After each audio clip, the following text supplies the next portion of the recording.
frightened of classical music, and I never wanted to listen to it because it was Beethoven and Tchaikovsky and sort of big words like that, and Schoenberg. You know, I always thought... I mean, something like a taxi driver the other day had some sheet music of a Mozart thing. And I said, what's that, you know? And he said, oh, that's the high-class stuff. You won't like that. He said, no, you won't like that. And I said, well, what is it, you know? He said, oh, no, you won't like it. You know, it's high-class, that. It's very high-class, highbrow. And that kind of way, I always used to think of it. I used to think, well, you know, that's very clever, all that stuff. And it isn't, you know, it's just exactly what's going on in pop at the moment. Pop music is the classical music of now.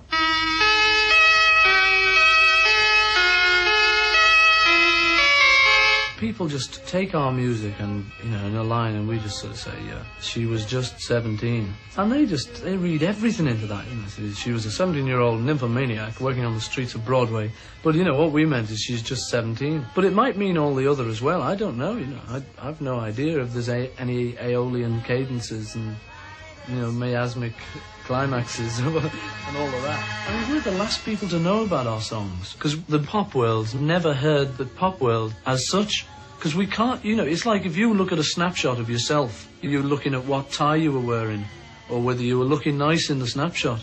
You know, but anyone else would just take the snapshot and say, oh, that's good, that's a snapshot of Tony, you know. It's nice.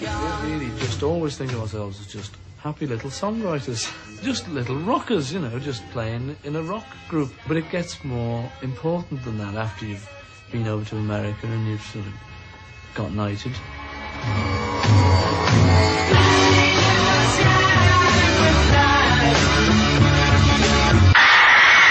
And when we were touring, and when it was at a sort of peak of hysteria, instead of just thinking, oh, that's nice, I mean, we could have just thought, aha, click. You know, let's use this, and for evil, you know. But there's no desire in any of our heads to sort of take over the world, you know. That was Hitler, that's what he wanted to do.